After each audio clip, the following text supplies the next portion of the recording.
Bonjour à tous et bienvenue dans Smart Space. Aujourd'hui, on va prendre le temps de réfléchir ensemble aux problématiques éthiques qui découlent des ambitions de l'homme avec un grand H en matière d'exploration spatiale. Alors comme c'est un sujet immensément riche, on a décidé pour cette première émission sur les questions d'éthique de se concentrer sur les ambitions des hommes en matière d'exploration spatiale humaine. Alors qui de mieux pour parler d'exploration humaine qu'un explorateur de l'espace. L'astronaute Jean-François Clairvoy est avec nous sur le plateau de Smart Space. Bonjour. Bonjour. Bienvenue sur le plateau. Alors vous avez à votre compteur 3 missions dans l'espace et puis vous êtes également le fondateur d'Air0G, une société qui propose aujourd'hui des vols paraboliques pour se libérer de la pesanteur terrestre durant quelques instants. À vos côtés, le spécialiste des questions éthiques au sein du CNES, l'agence spatiale française, Jacques Arnaud. Bonjour et bienvenue sur le Bonjour. plateau. Alors vous êtes également historien des sciences et théologien catholique. Alors ma première question est pour vous. Quand on parle d'éthique, qu'est-ce qu'on veut dire précisément ? Eh bien, je vais vous raconter une histoire, celle d'un saint homme qui voulait aller au ciel, comme Jean-François. D'accord. C'était il y a longtemps, donc il est parti dans une solitude, parce que c'est là qu'on était en communication, on est toujours en communication avec le ciel. Et puis il a eu beaucoup de disciples, donc la solitude n'était plus une solitude, il a décidé d'aller plus loin, donc plus près encore du ciel. Et là, il a rencontré un ange. Et l'ange lui a dit, Antoine, c'était son prénom, Antoine, où vas-tu et pourquoi ? Et c'est ça la question d'éthique. Où vas-tu et pourquoi ? Donc c'est une question qu'on peut poser à Jean-François, et que nous pouvons nous poser. Nous voulons aller dans l'espace. Aujourd'hui, on ne parle plus de ciel, on parle de l'espace. L'espace technologique, l'espace des explorateurs. Mais pourquoi y allons-nous ? Et la question du pourquoi, c'est la question éthique.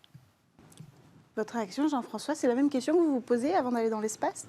Je pense que l'exploration, que je distingue de la recherche, sous-entendu une solution à un problème, quand on explore, on n'a pas de problème à résoudre. Mais on va là où on n'est jamais allé pour voir ce qu'il y a. Dès que l'homme ou la femme a pu aller quelque part à un endroit qui était inatteignable avant, eh bien, une sorte de curiosité, d'instinct de survie, qui cherche à augmenter ses connaissances. En général, l'animal même, il explore pour savoir où est l'abri, où est la nourriture, où sont les menaces. Nous, on fait la même chose, mais on va plus loin. On va là où on n'est jamais allé, parce qu'on pense, quelque part, j'ai l'impression que c'est trouver un élément de réponse à la question pourquoi on est là. À quoi on sert, nous, humains, dans cette histoire de l'univers ? Et ce qui est très important, surtout dans l'exploration, c'est de revenir le partager. On ne peut pas explorer juste pour soi-même.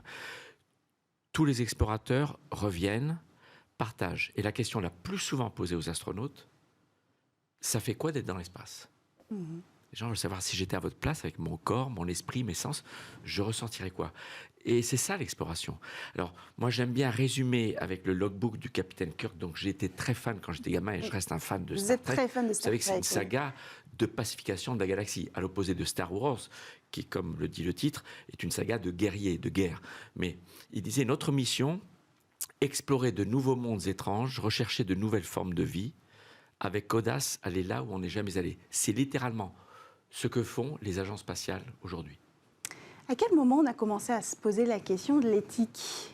Est-ce que c'est éthique de faire ce qu'on fait ? À partir du premier envoi de Spoutnik, par exemple, le premier satellite artificiel ? Peut-être même avant, puisque si on en a la preuve ou l'illustration des juristes qui se sont intéressés à nos activités spatiales, eh bien, ils se sont posés des questions dès avant Spoutnik. Puisque, en réalité, le droit tel que nous le connaissons, et il y a un droit spatial, parfois nous l'ignorons, mais il y a un corpus juridique tout à fait conséquent, à la fois international et national. Pour le constituer, il a fallu d'abord se dire quels sont les principes du droit, et donc les principes éthiques qui nous semblent importants à défendre. Et ces principes ont été élaborés dès la fin des années 50. Alors on parle tantôt d'exploration spatiale, tantôt de conquête spatiale. Selon avec qui on discute, chacun préfère un terme plutôt que l'autre. L'Agence spatiale européenne souvent préfère plutôt l'exploration spatiale. Alors quelle est votre opinion ? Je commence par vous, Jacques Arnaud. Je sais bien qu'aujourd'hui le terme de conquête est peu apprécié. Et je comprends pourquoi, parce que dans notre imaginaire, en particulier d'occidental, la conquête, c'est la colonisation, c'est la prise de possession d'un territoire. Donc il y a tout un côté négatif qui est effectivement regrettable. Et c'est vrai que le terme de conquête spatiale était celui des années 60, 70. Là, il y avait voilà, c'était un autre contexte. Aujourd'hui, nous le remettons un peu en question, et pour les raisons que je viens d'évoquer, je comprends qu'on le remette en question. En revanche, et ce que vient de nous expliquer Jean-François, c'est que pour pouvoir aller dans l'espace, il faut conquérir des savoirs, des compétences, des expériences. Et cela n'est pas du tout aisé, n'est pas du tout facile. Et ça demande vraiment une conquête, en fait, sur soi-même. Et de ce point de vue-là, je trouve que le terme de conquête est encore utilisable, mais avec cette peut-être restriction que je propose. C'est aussi une conquête spirituelle, finalement. Vous êtes plutôt explorateur ou conquérant, Jean-François Clairvoy, quand vous allez dans l'espace? Du savoir, comme disait Jacques, conquérant des lois de la physique, des connaissances. C'est une conquête de connaissances. Conquête qu'on a à plusieurs.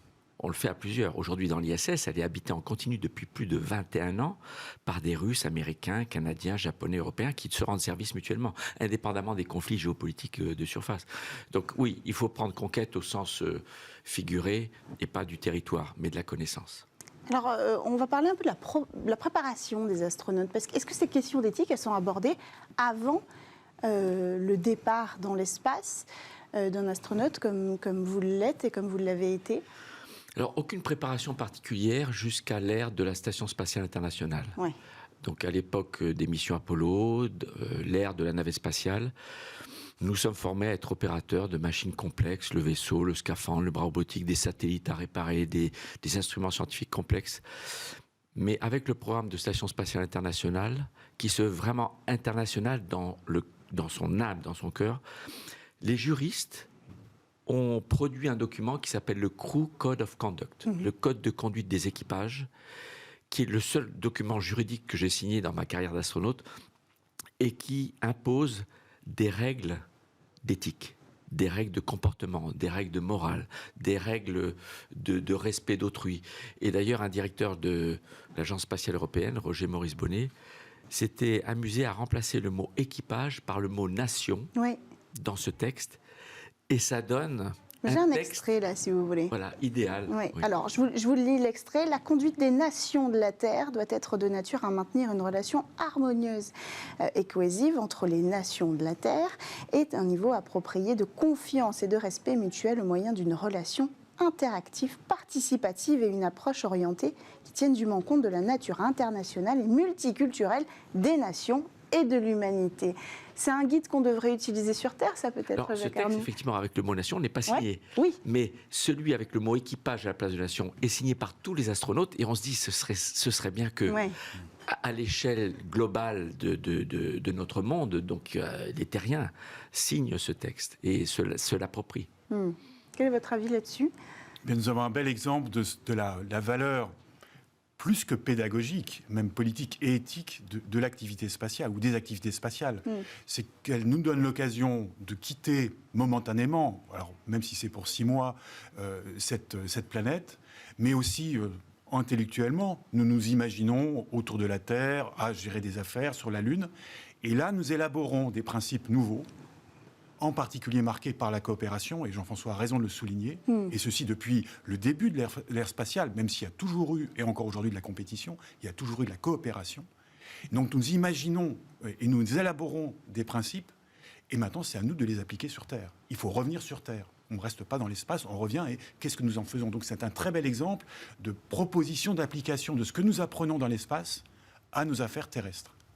Mais alors, cette question de morale et d'éthique et de code de conduite, elle s'applique aux agences, elle s'applique à cette coopération internationale, mais lorsqu'on a des acteurs, de nouveaux acteurs entrants, je pense par exemple aux acteurs qui envoient des touristes spatiaux, avec Elon Musk, Jeff Bezos, Richard Branson, est-ce que la raison, la question du pourquoi, elle tient là?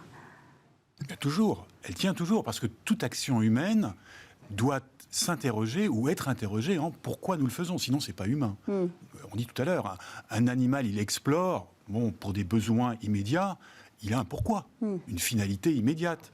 Donc nous les humains qui sommes des animaux, mais aussi un petit peu plus, nous devons toujours poser ces questions-là. La manière la plus objective, c'est vrai qu'aujourd'hui il y a de nouveaux acteurs avec de nouveaux objectifs. Nous devons nous interroger, les interroger sur ces objectifs de manière concrète, sans jugement a priori. Et puis ensuite, être capable de discuter entre nous, et d'où l'importance d'ailleurs d'en parler aussi publiquement. Il ne faut pas d'emblée dire « je suis pour » ou « je suis contre », mais posons la question, interrogeons-nous. Jean-François propose, et vous l'avez dit tout à l'heure, des vols en 0G. Nous voyons bien ce que ça signifie dans l'imaginaire et la passion que lui-même met et qu'il génère autour de lui. D'autres proposent un peu plus à des gens un peu plus fortunés. Bien, interrogeons-nous objectivement. Nous sommes humains, parlons-en. Est-ce qu'il y a un moment où vous vous dites non, ça on ne peut pas le faire?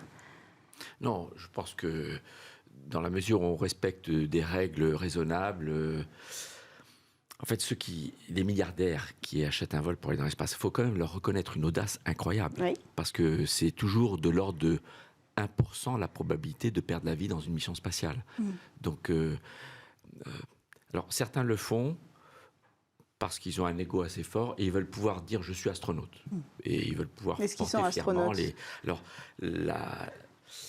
la FAA, c'est-à-dire l'administration de l'aviation civile aux États-Unis, a régulé à 2 reprises ce qui permet de porter le titre d'astronaute entre le vol de Richard Branson et celui de Jeff Bezos en juillet dernier. Elle a dit dorénavant, on pourra s'appeler astronaute que quelqu'un qui va dans l'espace et qui fait quelque chose d'utile, même si c'est un touriste. D'accord. Et en décembre, la FAA a publié un nouveau décret qui est actif depuis le 1er janvier. Aucun touriste ne pourra plus jamais s'appeler astronaute. Ce seront que les professionnels qui vont dans l'espace pour travailler.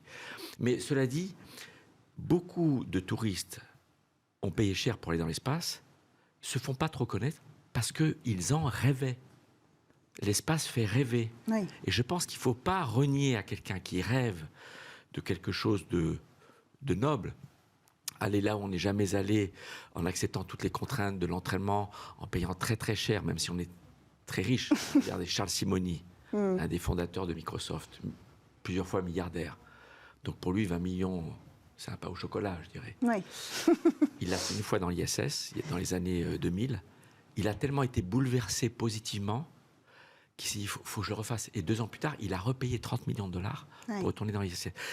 Il n'ébruite pas, il ne s'en vante pas, il n'en fait pas un business pour gagner de l'argent, mais il a vécu un rêve. Et tous les touristes que je connais qui sont allés dans l'espace sont revenus avec ce sentiment de jouer un rôle d'ambassadeur de l'humanité. Et c'est plutôt positif.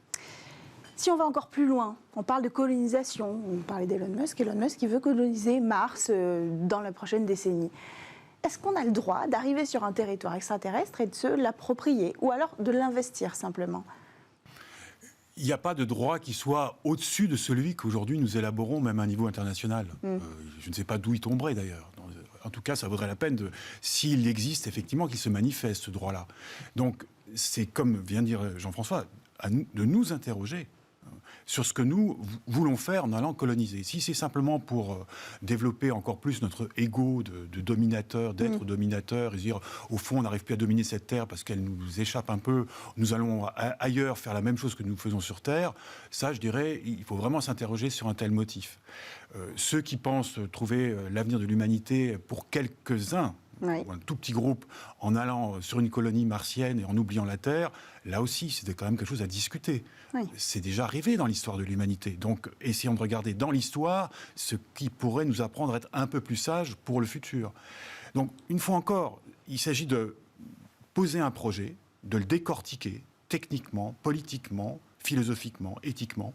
Et puis, nous avons la chance aujourd'hui d'être dans une humanité globale, d'avoir des moyens de communication dont nous profitons en permanence. Eh bien, il faut que ça soit aussi des moyens qui, justement, contribuent à un forum et que l'opinion publique ne soit pas quelque chose d'artificiel, mais de concret. Quel que soit ensuite, on parle de démocratie, on parle de tout ce que vous voulez, le village global de McLuhan, dont il rêvait dans les années 60, nous avons aujourd'hui les moyens de le construire. Si demain, ce village global décide de s'expatrier en partie sur une planète Mars parce que c'est le moment, parce qu'il y a les moyens techniques. Après, il y a tout un aspect technique qui reste quand même vraiment très lointain. Pourquoi pas? Mais il faudrait que ce soit une décision qui soit la plus globale possible et pas le simple fait de grands rêveurs, même très argentés et avec un génie technique. Et si on va dans l'espace et qu'on rencontre une forme de vie extraterrestre, est-ce qu'il y a un guide de conduite éthique? Est-ce que la question s'est déjà posée pour vous? J'imagine que vous vous posez la question en tant que fan de Star Trek. Non, on se pose surtout par exemple.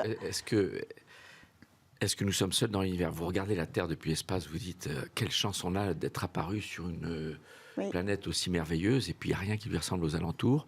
Certains exobiologistes pensent qu'il est peu probable que la vie soit apparue ailleurs, tellement le super hasard de hasard qui a permis la vie d'apparaître et de se maintenir sur Terre est grand. D'autres pensent qu'avec les milliards, des milliers de milliards de planètes, c'est probable. Mais je pense que Jacques a plus raisonné sur cette question. Donc c'est à Jacques qu'il faut poser la question sur quelle doit être la réaction de l'humanité, quelle serait la bonne façon de réagir. J'avoue que je ne sais pas, mais moi je leur serre. Vous avez votre idée, vous leur serrez la main? Oui, alors j'aurais des tas de questions. Oui. Moi je pense que je suis curieux, je leur poserai des tas de questions. Mais après, comment les accueillir? Quels sont les premiers mots? Comment organiser l'humanité pour que ce soit l'humanité entière, globale, qui ait le même geste et le même accueil et les mêmes mots, je ne sais pas. Mais c'est intéressant de se poser la question. J'ai envie de t'écouter, Jacques.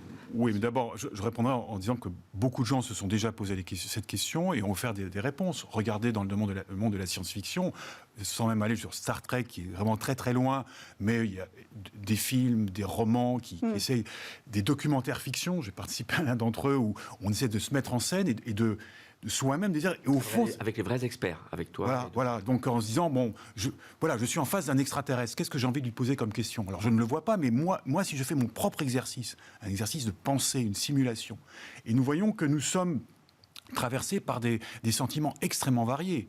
La curiosité, la volonté d'aller lui serrer la main, ou je me souviens, mais il y a aussi l'angoisse, il y a aussi la violence, la peur, parce que c'est de l'exploration dont nous parlait tout à l'heure Jean-François. Nous serions face à l'inconnu. Et peut-être un inconnu relativement réduit, puis au fond, il y aurait une main à serrer, il y aurait, je me souviens, un collègue, justement, officier de protection planétaire, qui tend, maintenant nous savons ce que c'est, une espèce d'immense coton-tige pour le fourrer dans le nez hypothétique de l'extraterrestre, pour essayer d'en connaître la biologie. Bon, il y a aussi le scientifique qui va être très curieux. Les scientifiques attendent ce moment avec beaucoup d'impatience. Donc, il n'y a pas de réponse unique. Alors, à votre question précise, aujourd'hui, il n'y a pas de protocole particulier d'accueil. Quand vous posez la question, elle a été posée à plusieurs reprises aux membres du Bureau des Affaires spatiales de l'ONU, ils n'ont pas un protocole comme ça. Ils sont tout aussi dubitatifs, que nous, peut-être même plus. J'aimerais qu'on conclue. J'aurais tendance à penser qu'une intelligence extraterrestre capable de venir nous rendre visite, je suis d'une nature optimiste, c'est forcément une intelligence extraterrestre qui atteint un niveau de sagesse lui permettant de le faire. Donc, a priori, non belliqueuse et plutôt intéressée par nous connaître. La discussion, j'ose dire. On va conclure sur une question métaphysique. Parce que explorer l'univers, c'est aussi remettre toutes ces questions sur le tapis. Vous l'avez dit tout à l'heure, à quoi sert-on? Quelles sont les origines de la vie? Qu'est-ce qui se passe ailleurs? Jacques Arnoult, en tant que théologien, j'aimerais bien avoir votre avis. Est-ce que vous opérez un rapprochement entre ce raisonnement théologique et l'éthique qui entoure l'exploration spatiale humaine? Oui, alors c'est un vaste sujet, surtout pour conclure, mais on voit bien aujourd'hui que ce que réalisent Jean-François et ses camarades astronautes, le fait de sortir déjà de notre petit cachot terrestre, est un immense rêve de l'humanité. C'est pour ça que j'évoquais le brave Antoine et son désert. Et donc cette réalisation fait déjà avancer la question même métaphysique. On ouvre un peu le cachot, mais il y a encore plein d'ouvertures à franchir. Pour certains d'entre nous, de certains de nos contemporains, cela fait très peur. En fait, cette ouverture métaphysique fait peur et ils auraient plutôt tendance à dire « Bon, qui sommes-nous sur notre petite planète et le reste doit rester le plus longtemps inconnu ». Quitte à dire « Voilà, c'est le domaine des dieux, c'est le domaine des anges et nous sommes là ». Peut-être aussi dans notre unicité, dans notre singularité. Et d'autres, au contraire, y compris dans les questions, disons, plus métaphysiques et même théologiques, n'attendent qu'une chose, c'est tous les inconnus que nous allons découvrir parce qu'il y a une curiosité métaphysique. Après, c'est donc, comment dirais-je, une épreuve, en réalité, pour chacun d'entre nous. C'est pas seulement où vas-tu et pourquoi, mais en quoi crois-tu ? Quels sont les fondements profonds de ta personnalité? Et l'espace, depuis 60 ans, contribue à cela. Et contribuera. C'est pour ça que c'est important ce que nous disait tout à l'heure Jean-François sur les touristes. Ils nous posent aussi ces questions à leur manière. Donc, respectons, comme tu l'as fait, leur propre démarche personnelle. En quoi croyons-nous? Ce sera un très joli mot de la fin, une très belle question à se poser aujourd'hui. Merci à tous les deux d'être venus sur le plateau de Smart Space pour avoir pris le temps de réfléchir à ces questions éthiques. On recommencera cet exercice qui semble très important aujourd'hui pour accompagner nos ambitions en matière de spatial. C'est la fin de cette émission. On se retrouve dès lundi sur Bismart.